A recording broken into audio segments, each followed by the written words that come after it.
right, Chris, what do you got for us? This is a shout out to all the chiropterologists out there who listen to our show. The Kai what? The chiropterologists, the people who study bats. And I bats are so cool. They are cool, and I thought I would also subtitle this the Rosettus stone. Rosettus being a genus of bat, the Egyptian fruit bat to be precise. There is exactly one person out there who knows what you're talking about, and since we only have 2 listeners, they are not one of them. So it's either a vampire or Batman. There you go.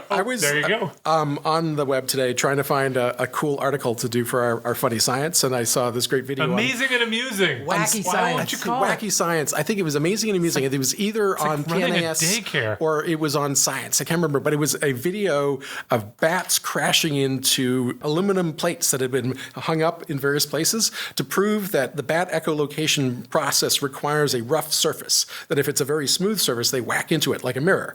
They can't because the that's sound cool. has to be able to back by. They set that up as an experiment? Yeah. That's really cruel. They put them in houses and caves and also like in the trees near their caves. And the bats would go whacking into them every time. They can't see them using echolocation. Cool. I think Patton needs to get after those guys. The sound, instead of like hitting a roughage and bouncing back, it just deflects. Anyway. That's not the study you brought. That's not the study I brought. The study I brought was about a redesignation of the phylogeny of big bats and little bats in regards to their echolocation. Now, previously, the world of bats had been split into the Megachiroptera, the big bats, which are like flying foxes. Do you have any idea what he's talking about? No idea. And the Microchiroptera, which are like all the other bats that you see. And the Microchiroptera universally have echolocation, and the Megachiroptera almost always do not, with one exception, which is the Rosettus bat, the Egyptian fruit bat.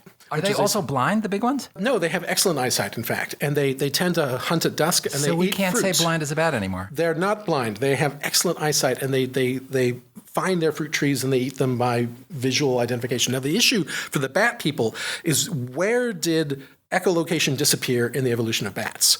Because you've got the Megachiroptera, the fruit bats, and the flying foxes, who do not have echolocation, except for this one, the Rosettus bat, which does. Yes. But the way that the Rosettus bat has echolocation is fundamentally different from the way that all of the Microchiroptera bats do. So the Microchiropteran bats create their click sounds by making sort of like sounds in their throats. It's a laryngeal click, whereas the Rosettus bat makes clicking sounds with its tongue, like that. So it's a totally different mechanism of making high-pitched noises, which evolutionary suggests that this was a reacquisition of echolocation as a second way to acquire echolocation, that these are genetically very different pathways, but they both reach the same endpoint. But then they did all these molecular analysis looking at the DNA, and they found that there's this species of bat in the Microchiroptera, the clicky bats, that has a weak echolocation. That also comes from the larynx. That means like sounds in the back of its throat. But genetically is closer aligned to the Megachiroptera and should be in that family, meaning that we now have a third pathway to echolocation. Or that this, which is called what is the name of this? It's the horseshoe bat. Horseshoe bat. Because it's got this curious apparatus on its nose that looks like a series of like chicken combs that it uses to direct its clicks. And it has a much inferior way of generating its echolocation compared with a Microchiroptera, but genetically it's closer to the Megachiroptera. And so it looks like this may be like either a second reacquisition of echolocation on the Mega side, or that this is on the pathway to losing its echolocation because it's a fruit bat and actually doesn't need to see at night because it's not hunting for insects. And I thought this was really interesting. Fascinating. Wow. Well done. I like it. Bats, they're so cool. Gonna have you explain that to me again after the show. Yeah, have you ever read about all the pathogens that are generated in bats because of their body temperature? No. What? Yeah. We can talk about that next time. No, but the number of odd pathogens like Ebola and Lassa fever and all the rest of that come from bats is because of their body temperature. In part because of their body temperature, yeah. And in fact, it's the Rosettus bat that's implicated as the Ebola vector. Is that right? Yeah. Wow. The Egyptian fruit bat. Fascinating. We'll start with Chris. All right, very good. So, I was looking at your desk today, Don, and there was your back scratcher there, which brought today to mind the word of the day. Curious where this is going. Which is acnestis, A-K-N-E-S-T-I-S. Anybody know what acnestis is? Acnestis? It is Anyone in the audience? It is a noun for you Greek scholars. It is the place on your back that you cannot reach to scratch. The acnestis. The acnestis. I should know that definition. Use it in a sentence. The acnestis is a vexing spot in the middle of the night. Well done. Well done. Yes, it comes from the Greek anyway, which means keep going. Which means interestingly cheese grater or spine. Yeah, right. No, obviously. The reason this came up is because I was casting around today for fun science, amazing but true science studies, and I was going to do CD 318 is a ligand for CD6 because that sounded like a really sexy title that people would be into. But then I found a much better one, which is about grooming and the acnestis spot on bees.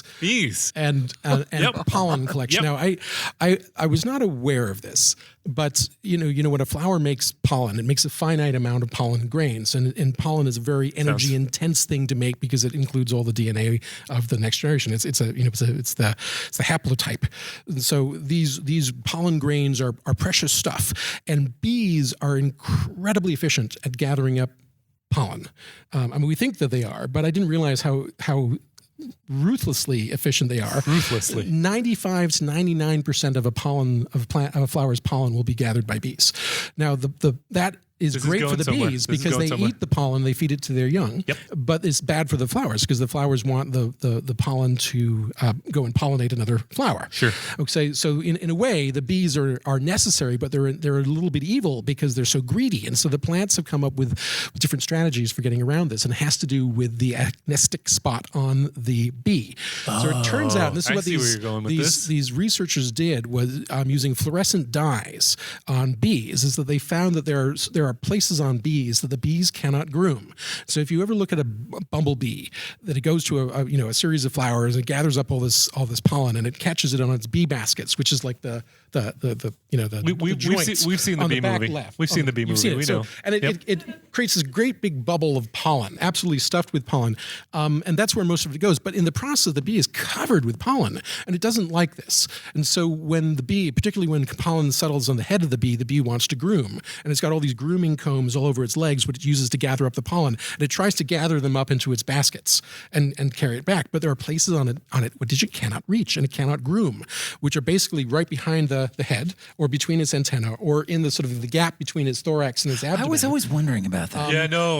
And then in generally I think we were talking about that last night, right? A long stripe across the middle of the back and also the middle of the midline, dorsal and ventral. And so these are called the safe spots for a bee because of the places which get saturated with pollen, but the bee can't groom off and cannot then bring home and feed.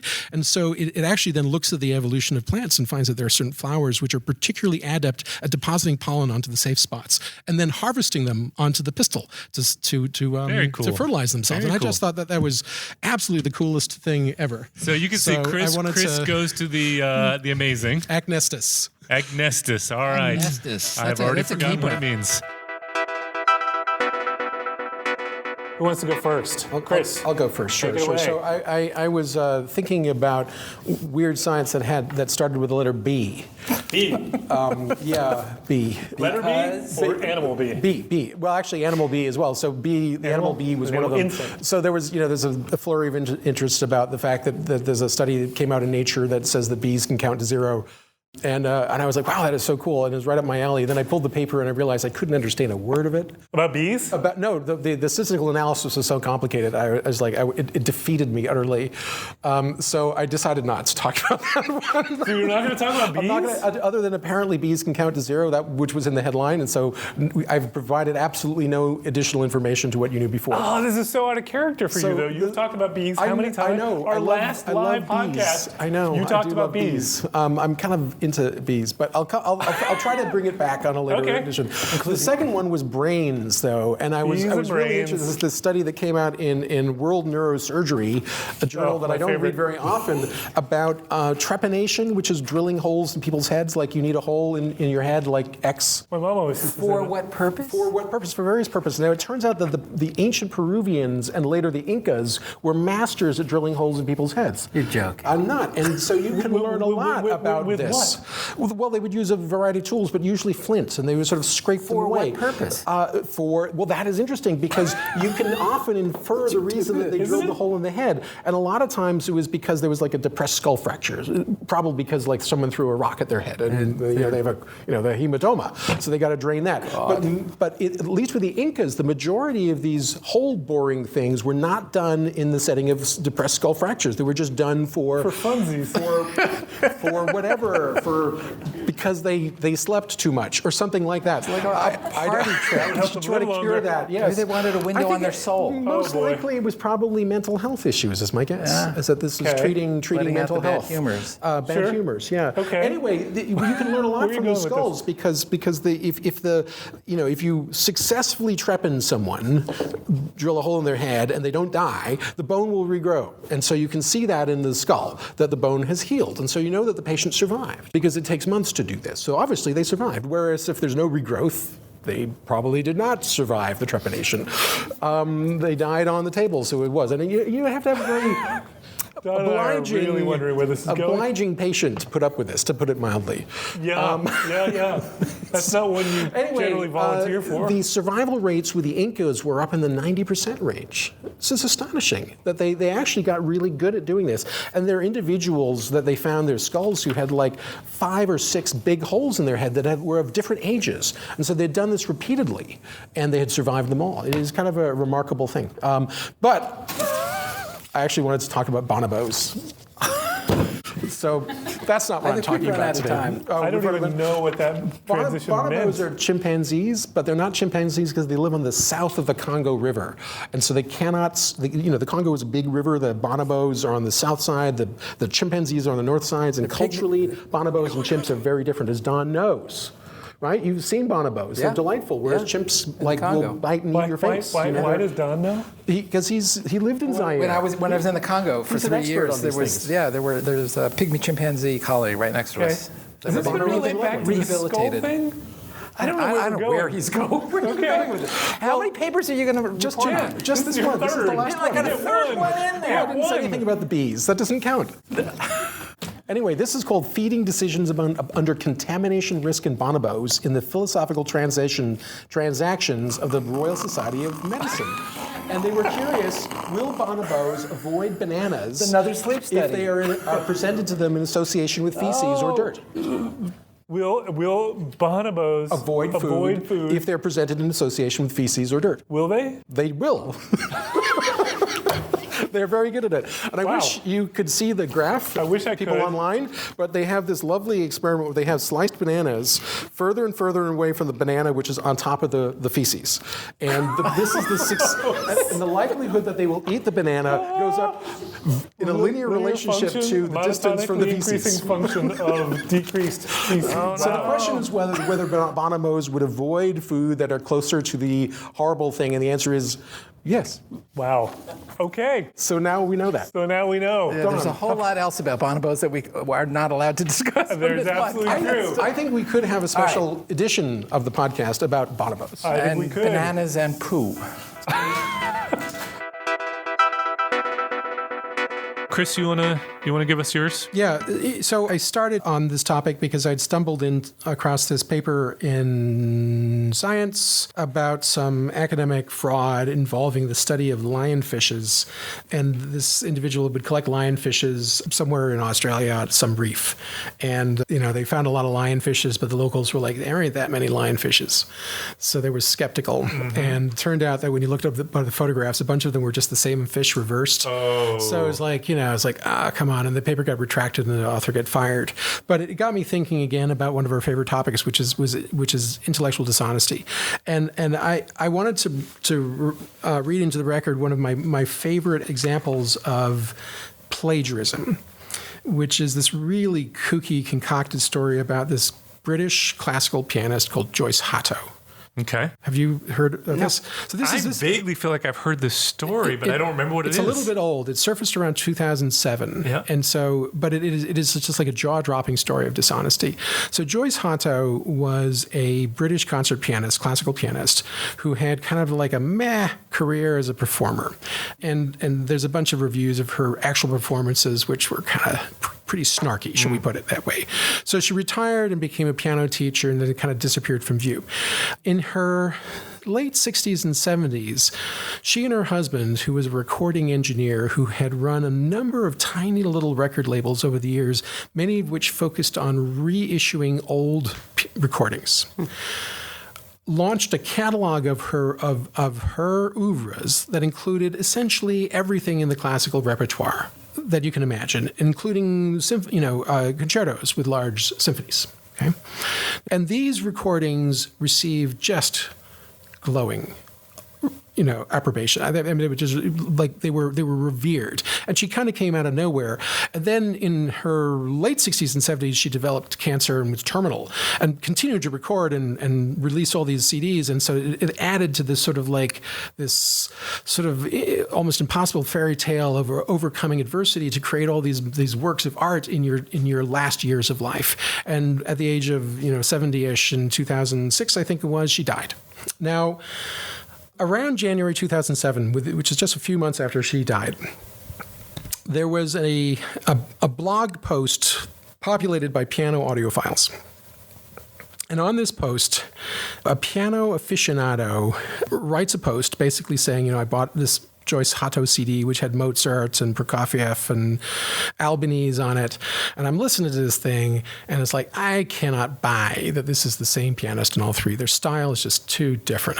This seems too wacky. Like musicians, they have their ways, and they you can tell them. They're kind of like fingerprints. It's like someone's voice, A soprano would never be, you can identify Maria Callas from Angela Giorgio like that. I mean, it's who you're listening to. With piano, it's difficult because it's an instrument, but still the style is always embedded. You can't hide that. And he was like, I just don't buy it. Has anyone else been suspicious about this? And this led to a big fight online with like the Joyce Hatto people like just outraged that this was even being hinted at. Now, this guy actually used a pseudonym because he knew that lightning strokes were going to come back his way. Now, on this chat room, hiding in the background, were a bunch of audiophiles from the University of London who had been working with this computer program called Charm. And they had... Sorry, when you say audiophiles, those are not files. No, in the computer sense. People who love... got it. Really into classical music. Audiophiles. Yeah. Audiophile, PHILES. So they had created this computer program called Charm, which they were using to use sort of statistical visualization and actual visualization to chart the evolution of an artist's interpretations of works. Which is pretty what awesome. Does Jascha Heifetz look like in this three-dimensional matrix when he was 22 playing Sibelius's violin concerto compared with when he was 67 playing the same concerto? And you can see that Heifetz changed, and here's like the statistical visualization of that change, and how bloody cool is that? That is really cool, actually. Right? How bloody cool. So they were like, okay, this is really cool. And at the time, they were using this Charm tool to look at a group of piano recording artists who would recorded the complete set of the Chopin mazurkas, which are apparently fiendishly difficult. And so there aren't that many people who've done them all. And Joyce Hatto allegedly had done them all. So she found her way into this short list, and they charmed her, and boom, the fraud was out because her signature was spot on. Correlation of a coefficient of correlation 0.999 with this guy from Belgrade. Who was sort of the unknown but totally brilliant pianist who never quite made it out of like second place in the Tchaikovsky or something, but was awesome, right? And so it was all his stuff. Now, that was now like percolating around. Months after this, the plot thickens because this another audiophile, a guy called Brian Venture, gets a copy of Joyce Hatto's Liszt's Transcendental Studies, which he loves. And he pops it into his computer, into iTunes, and the Grace Note program, which picks up and says, oh, you've just inserted Beach Boys, right? It recognizes the CD, pops up someone else. you have just uploaded someone else. And he's like, huh? This other guy called, Laszlo Simon from Hungary, who nobody had ever heard of, but had like come in number 2 at Tchaikovsky back in 1978 or something like that. Some other brilliant, unknown young pianist. Bing, that was that one. And so this is now the sweater, the thread is coming out of the sweater, and the entire thing falls apart, and it turns out the entire catalog was plagiarized. Oh. Okay, and so, there was a lot of... Through the husband? Through the husband. But Joyce had to have been in on the fix, right? Of course. And unless you argue that she never listened once to any of your own CDs and said, wait a minute, that doesn't sound like me. It is totally implausible that she didn't know. And like some of them, with an 80-person symphony orchestra, how could you like forget that you weren't there? That time we went to Poland and recorded with, Olaf Pentoff and the Krakow Symphony Orchestra, which doesn't exist, right? I mean, it's like she couldn't have not known, right? It's just totally impossible. And eventually her husband, Barrington Smith, admitted that, I made up the entire thing, and I just loved my wife so much. Now, that's the first. Were the artists in on it too? Like, did they know that their work was being? No, they had no idea that they had been plagiarized. But the era of digital music caught up with them because the scam had been going for about a decade at this point. So we went from not 8-track tapes, but we went from records to CDs and cassette tapes to Grace Note on iTunes, and that's when the whole thing started to fall apart. Now, the part of this that I find is remarkable is not just that the fraud was so brazen, so shameless, so long, and but also the hypocrisy that came about it from the music critics. Okay, so I want to read to you 2 critics. They are both from a critic called Bryce Morrison. In 1992, Bryce Morrison reviewed Yefim Bronfman's Rachmaninoff III Concerto, and he said it lacked the sort of ernst and angst and urgency that had endeared Rachmaninoff to millions, and that Bronfman sounds oddly unmoved by Rachmaninoff's intensely Slavonic idiom. In the Sunset Coda of the Adagio, his playing is devoid of glamour, and in the Finale's fugue, he lacks crispness and definition. What any of that means. I mean, exactly. This could be like a wine review. That sounds like it was written by a program. Right? Like it's got oaky flavors and cherry. Hints of asphalt. As exactly. Creosote and turpentine. Yes, it's definitely Chopin forward. 15 years later, however, we hear again from critic Bryce Morrison reviewing Joyce Hatto's plagiarized version of the same recording. Oh. Stunning, truly great, among the finest on record with a special sense of its Slavic melancholy. Oh. The fraud. I love it. Squared. I love Wow. I have to say, what I thought was going to happen there was you were going to read 2 critiques of 2 different pieces that were identical. Right. Well, I mean, in this case, the hypocrisy just makes your jaw on the ground, and let's say subjectivity. That's wild. It's what got a story. something to it. What a story. Wow. All right. Chris, what do you got? All right. Well, I am, as you know, very interested in vaccines, and I ran across this paper, which is actually not new. It's 2014, written by Rino Rapoli, who was the head of research and development for vaccinology at Novartis in Siena. Mm-hmm. And he's still there, but is now GSK. Someone you've worked with? Yes. I worked with him. He's a very sort of impressive scientist. So he had written this paper about the first rabies vaccine by Louis Pasteur back in when was the date actually? It was in 1882. In 1882. So we all know this famous story that, or I think we do, of how Louis Pasteur demonstrated the efficacy of the first rabies vaccine that he had been testing in dogs. And then this boy, Joseph Meister, was brought in who had been mauled by a rabid dog, and everybody knew he was going to die. And so Pasteur immediately gave him his experimental vaccine that had been tested only in dogs, and Joseph Meister did not die and grew up, had a long, long life, and actually ended up being the groundskeeper for the Pasteur Institute until he died in his 80s. So it's sort of like a fascinating story. Now, that's the sort of like the high-level summary of what happened. And what Reno did was to dig into Pasteur's notebooks. Oh, wow. And to just actually to get into the actual mechanics of the experiment and how he did it. So, and a lot of this I had not known. So the way he started his research on his experimental rabies vaccine was, first of all, he needed to have a supply of rabies virus that was not in dogs, because getting rabies samples from rabid dogs is obviously risky. Yeah, I wouldn't want to do it. That is a really bad research assistant job. So you don't want that job. Nope. So he started with a rabid dog, which presumably had been sacrificed, and then he took the spinal cord of that dog and desiccated it, and then injected that under the thecal sac into the spinal fluid, basically, of a rabbit, which is a much safer animal to work with when you're dealing with rabies, because they don't attack you and try to kill you. Generally, you just have to keep your fingers away from their little sharp teeth. Sure. And so he then was able to prove that he could propagate rabid rabbit? the rabid rabbit. It's like Monty Python and the Holy Grail over time. And so he'd keep passaging it through the rabbits and could stain it over and over and over. And once he'd done that 20 or 30 times, he then started to take little segments of the sacrificed rabbit spinal cord and then dry them in the sun, basically, for varying lengths of time. And after he sort of desiccated them and dried them for 15 days or so, a couple of weeks, he would grind them up in his mortar and pestle and mix them with water and inject them into a dog to see what would happen. And the long desiccated spinal cord from rabbits prevented the dogs from getting rabies. Okay, whereas if he dried the spinal cord for shorter and shorter times, like a week or less, or a couple of days, that the dogs would get rabies. So it was all about how long you could dry this stuff up to make it more and more, less and less virulent, right? And so he was doing all these experiments in dogs, and he tested it 50 times in dogs, and it totally worked in the dogs.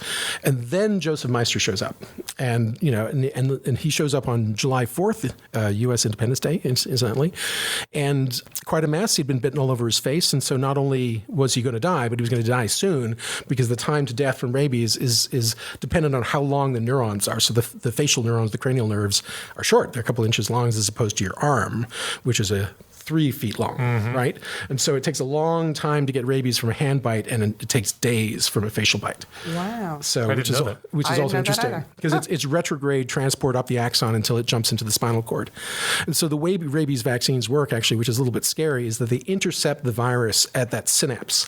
So when it goes up the nerve from your arm, say, and then gets to the spinal cord, it has to then cross that synaptic junction and get into the spinal cord. And once it jumps into the spinal cord, you're going to die.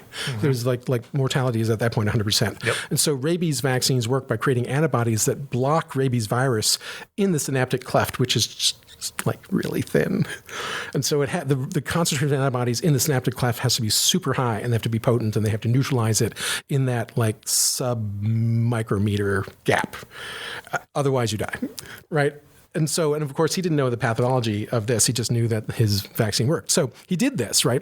And his experimental protocol for Joseph Meister was to give him dog spinal cord extract that he had been, incubating on his desk since June 21st, which is 15 days before the bite occurred. Okay, and then he gave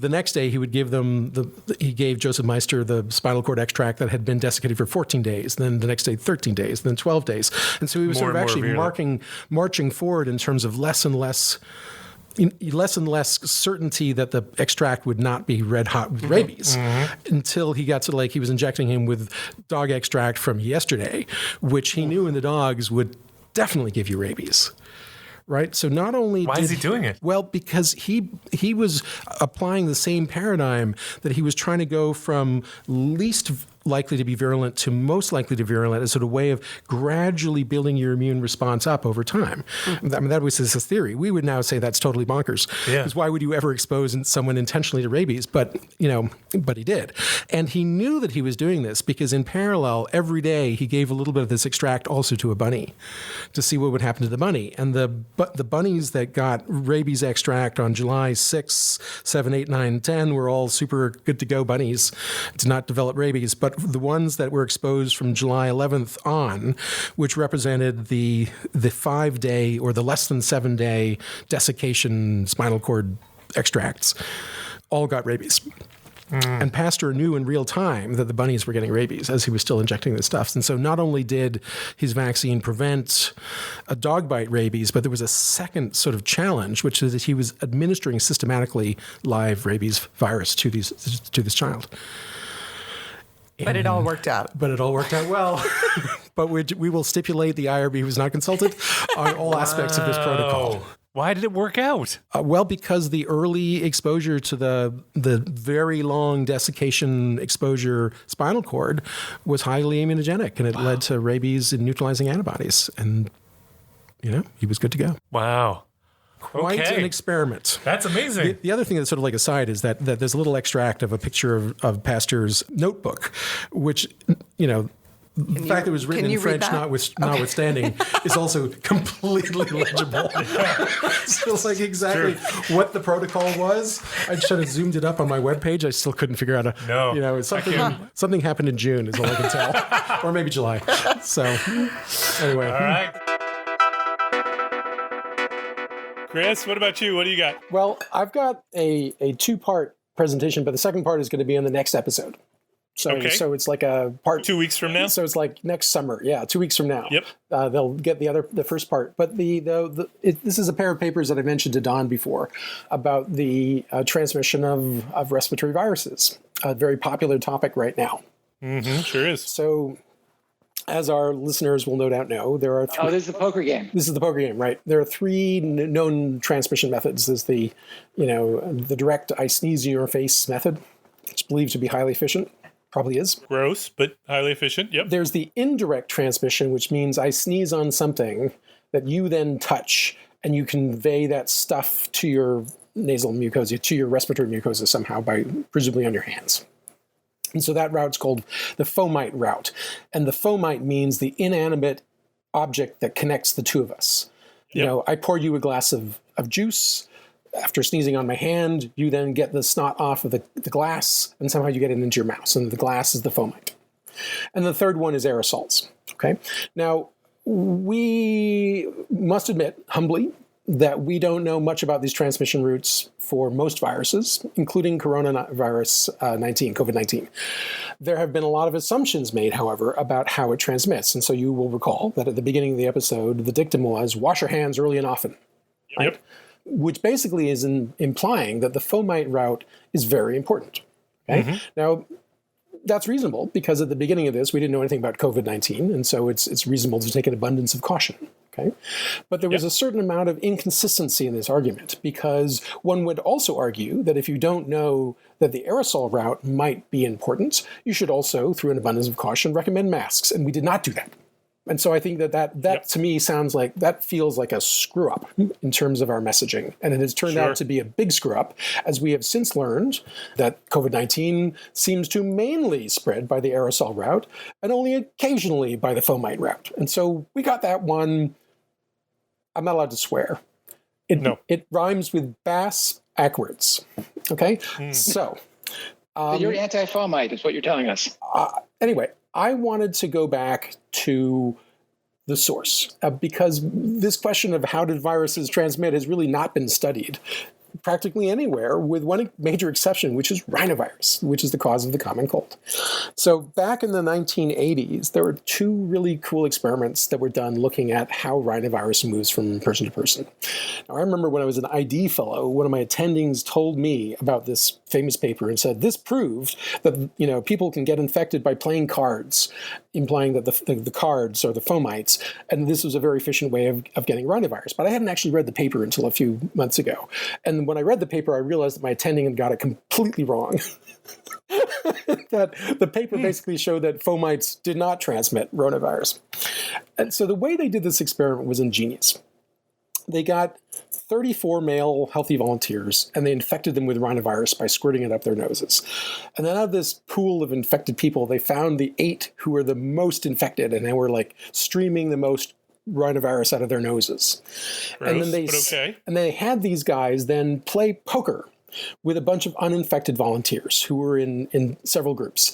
There was the true controls who just played poker like anyone would. And by the way, if you want to know, they played stud draw poker, because that's the obvious question that comes up. They played stud and draw. So half of the 12 recipients just played poker, and the other half wore an ingenious contraption around their neck, which I think is analogous to a dog cone.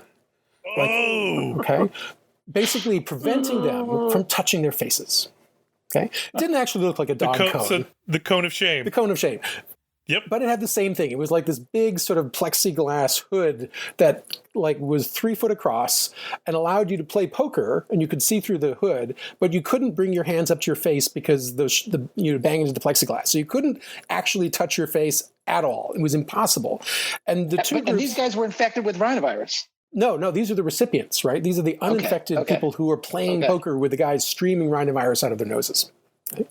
So the question is, what are the infection rates in the two groups? Because in the guys who don't have these plexiglass objects on, in fact, there was two sets of apparatus, but I'll get to the second one in a moment, they could get infected either through the aerosol route or through the fomite route. But the other guys could only get infected through the aerosol route because they can't touch their faces, right? Okay. Mm-hmm. And they wanted to see, did these two rates differ? And they did not, basically. There was like approximately 60% in the guys who, had no contraption, and the contraption guys had an infection rate of around 56%. So statistically, no different. Okay. Very interesting. Then they repeated this experiment with a different contraption where instead of wearing these cones of shame, essentially, they fixed orthopedic arm braces onto these guys that could only go between 140 and 180 degrees. So again, preventing them from touching their faces because they're like robots, they can't reach that far. And they did the same thing and they got the same results. But the permutation on the guys with the arm contraptions is that after they had used, they had been playing poker for 12 hours with a lunch break and a dinner break, during which time they were separated from the recipients so they couldn't infect each other in the cafeteria. The cards by this point and the poker chips had become noticeably sticky and damp, okay? Presumably with rhinovirus and snot. Okay, so now they took these poker chips and these card deck and all of the furniture that these guys have been playing on, including the chairs and the table, and they moved it into a different room and had a new group of 12 guys play poker in that room with that deck of cards and with those poker chips. And meanwhile, the guys with in the donor room continued to play poker with another set of decks of cards and poker chips to continuously reinfect the deck. And every hour they brought in the new deck, so they had a constant supply of snot-covered cards and poker chips that were freshly snotty, okay? And they played consecutively for 12 hours, and not a single one of them got infected. Oh. So the point is, and then fomites... And they cultured the fomites throughout these games, and the fomites were indeed teeming with rhinovirus. Okay? But no one's getting infected, so the point is... And they also had people, volunteers wearing masks and gowns to protect themselves who watched the behavior of the guys playing poker to see did they touch their faces and their noses, and of course they did. In fact, in that final experiment where the 12 guys were playing with the fomite, the soaked cards basically, there was an average of 186 documented face touchings that occurred during that period per person. So people were touching their faces constantly, and they did not get infected. And so what they concluded was that, contrary to popular belief, rhinovirus basically transmits through aerosols, not through fomites. And this was we can stop washing our hands? Well, this is a different virus. It's not COVID-19, so we can't directly extrapolate. But the point I'm trying to make is that we made a huge assumption about this virus that led to a specific set of recommendations from our health authorities that actually were not based on any proof. Yeah. And they completely ignored this other one, which in hindsight was a major gaffe, shall we say. That's pretty cool, Chris. Yeah, and so the guys who did this experiment back in 1984 were really surprised by these results because it ran against the common belief. And so what they then tried to do, the next experiment, I'm going to give you a teaser for part 2, was to try to figure out mechanistically, why did they not get infected? What was going on here? So we'll come back to that in 2 weeks. Tell you the rest of the story. All right, so you got a teaser, so everyone's got to tune back in to find out part 2. And it's a good one. It's like The Godfather 2. It also gets an Oscar. Oh yeah, Godfather 2 was the best. All right, Chris, it's yours. All right. Well, I'm gonna talk about something that has precisely nothing to do with science or public health whatsoever. But it amuses me so much that I wanted to take the opportunity to talk about it anyway, because we have just gone through what I would call a titanic battle of mega egos, i.e., the U.S. presidential election, and I want to comment on an upcoming anniversary of a titanic ego, which will be on December 17th of this month. And for those of you who don't recognize that date, it is Beethoven's birthday. This is going to be his 250th anniversary of his birth in 1770. Now, Beethoven was this sort of fascinating character, but one of his many qualities was not his charm. He was a difficult, vindictive, complicated, bristly narcissist, right? He never got married. Big and eyebrows. there's probably a lot of reasons why. Now, back in the Beethoven day, they had obviously didn't have recordings, so everything had to be done live. And so, composers like Beethoven not only made themselves famous by, writing great pieces of music, but they also made them famous by doing fantastic things on stage themselves to show off their own personal virtuosity. Much in the same way as we see sort of musical duels in the modern era, like, Buddy Rich and Gene Krupa with the jazz, with the drum battles that they used to do. So back in the day, they would do improvisational battles to sort of show off their prowess.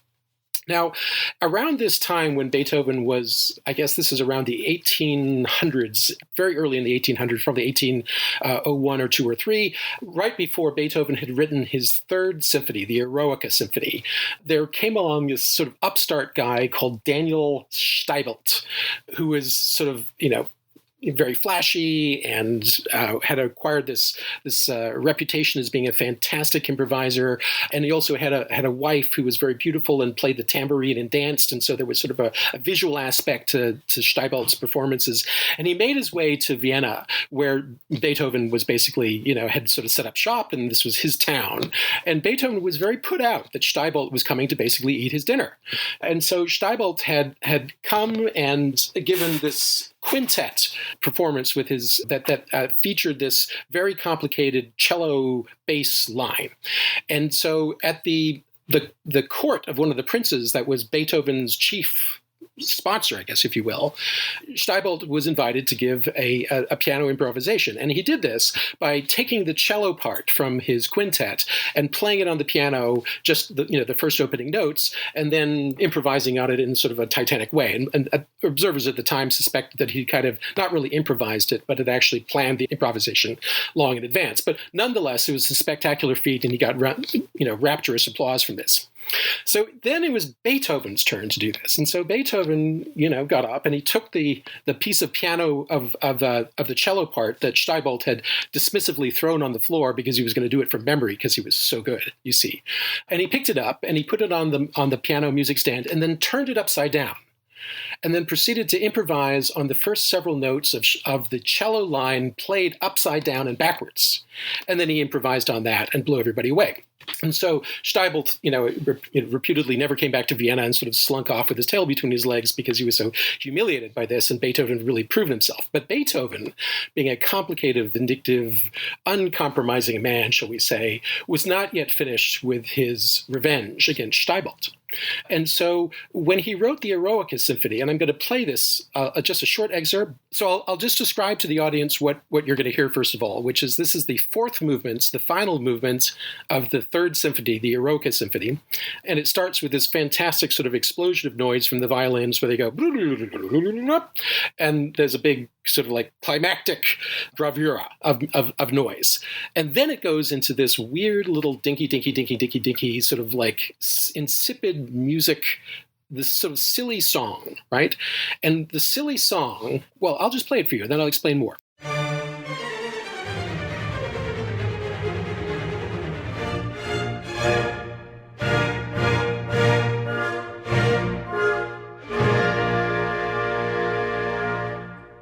Great, right? It's fantastic. And then this. What the heck?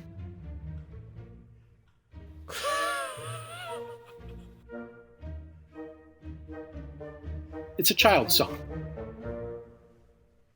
Silly, intentionally silly.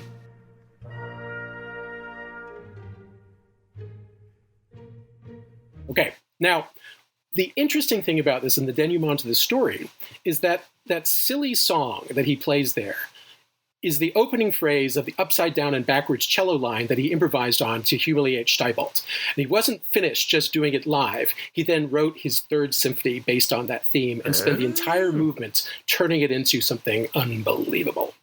It's sort of the ultimate, like, you think you're so great, let me show you what great really looks like. Wow. Boy, that's vindictive.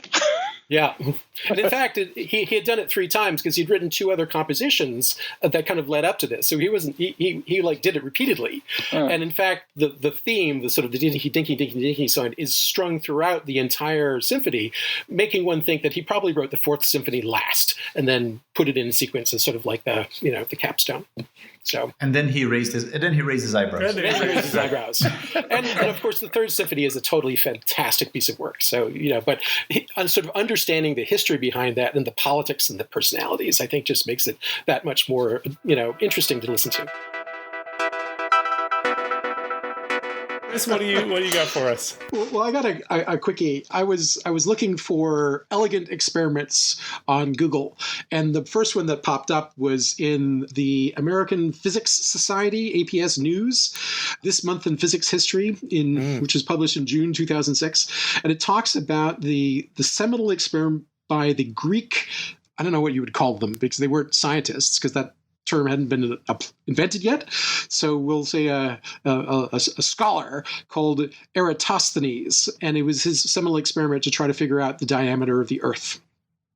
And so it had been noted. First, I should say that this guy Eratosthenes was a very clever fellow who was in Ptolemaic Egypt, meaning that after Alexander the Great kind of romped through the Middle East and then died young, his generals split up the empire, and one of them, Ptolemy, went off and took over Egypt. And so that whole period of Egyptian history is called Ptolemaic Egypt, which is basically the Greeks running Egypt. And so he was a Greek living in Egypt and came from some town in Libya, apparently. But he was a polymath and eventually made his way to Alexandria, where he got trained and then was working at the Library of Alexander. So he was what we would call a university professor, basically. Okay. And his nickname was Beta because he was good at many things, but not the best at any. Which I thought was delightful. That. I really like that. Beta. He was Beta. He was number 2. At least he's not Omega. So, anyway, he had heard that there was a dry well in the Egyptian city of Syene, which is now Aswan.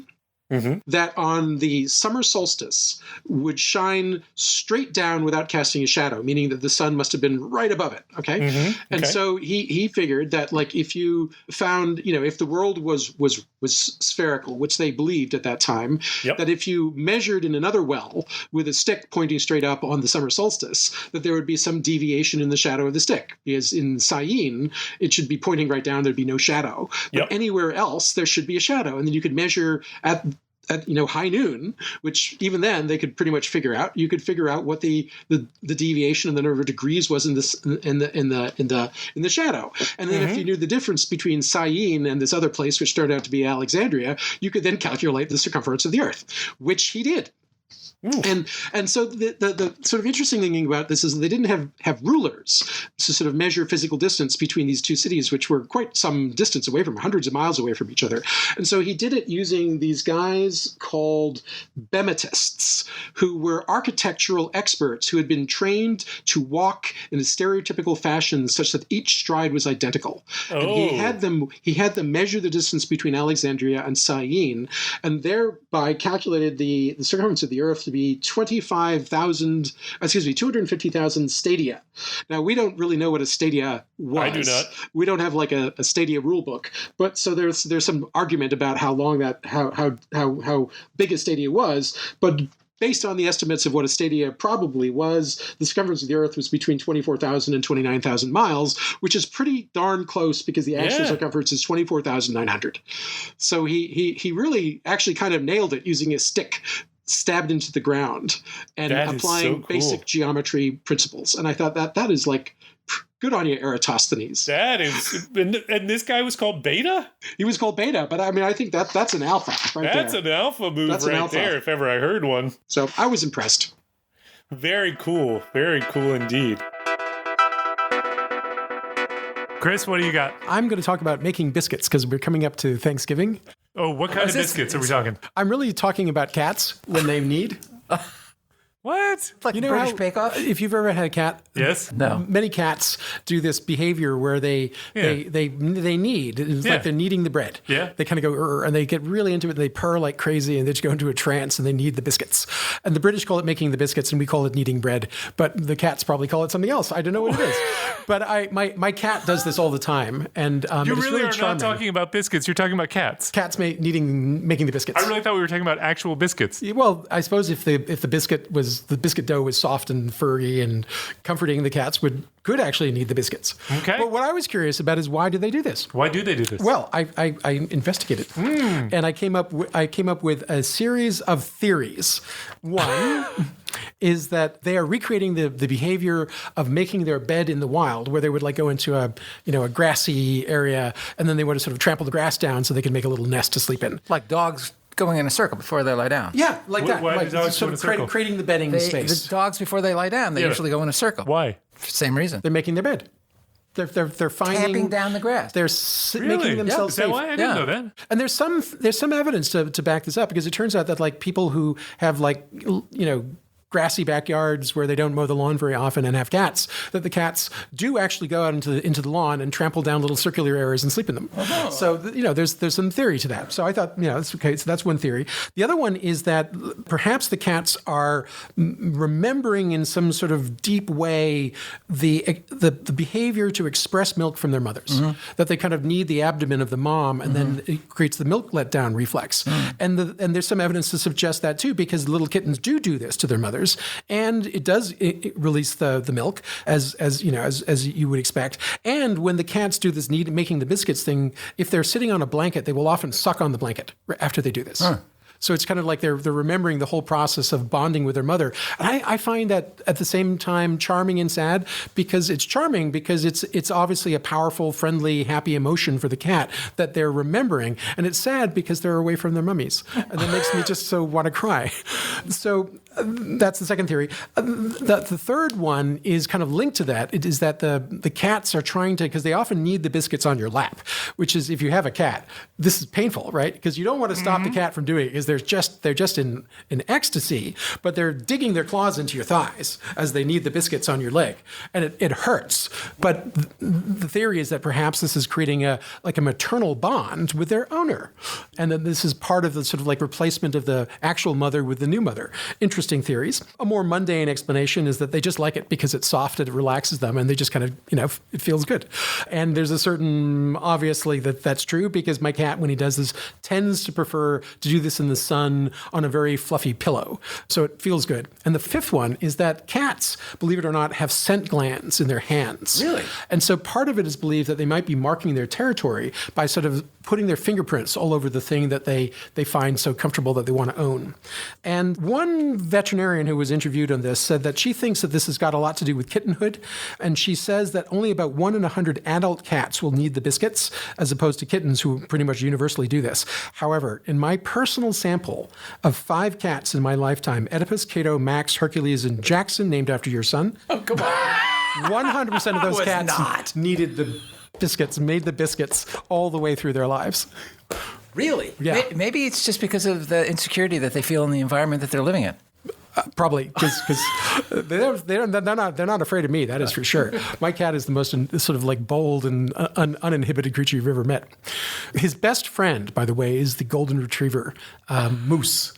Moose was a puppy, and Jackson already owned the house. And after Jackson, got over his shock and horror at a dog being introduced into his territory, and finally came downstairs after about 2 weeks, they became best friends. And every single day, they play this game of aggressive wrestling, where the dog, who's like 70 pounds, and the cat who's like 5 pounds, go at it, full bore wrestling, rolling around on the circles, batting each other, but never actually hurting each other.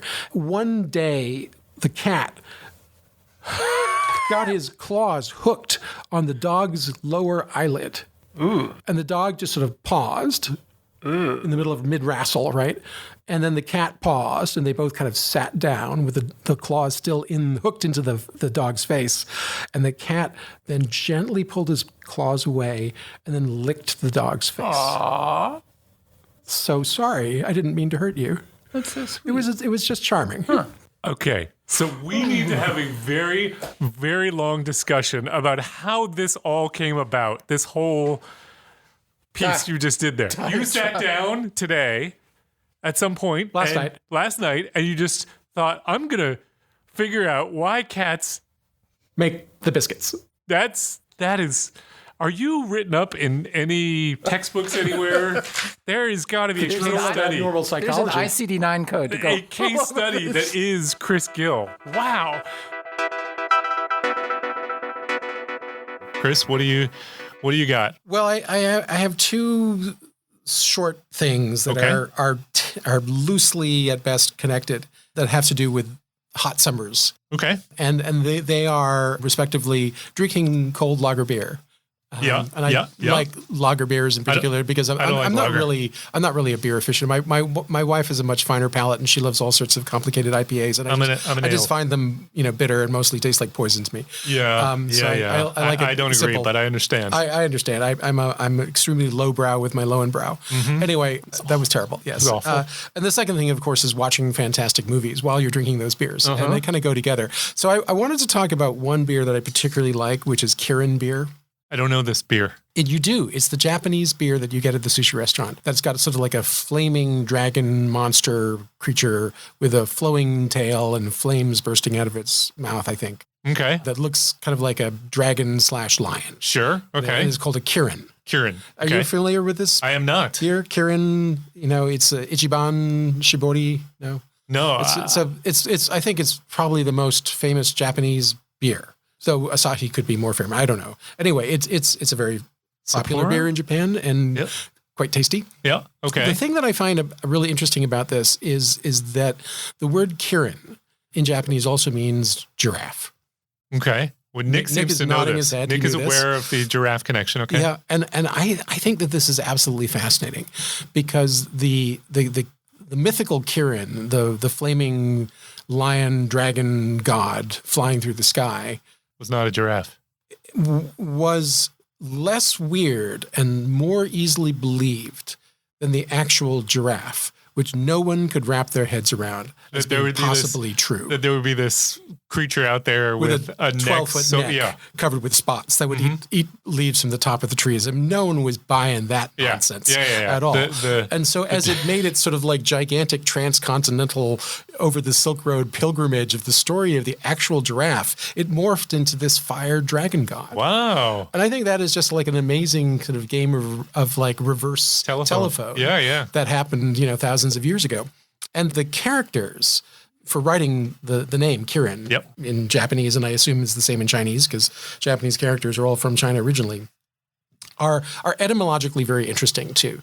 I'm not sure if you guys study Japanese or Chinese characters at all. I assume you don't, but they're formed out of little smaller characters called radicals, and the radicals themselves have sort of some symbolic meaning. And so complicated characters are usually a combination of 3 or 4 different radicals.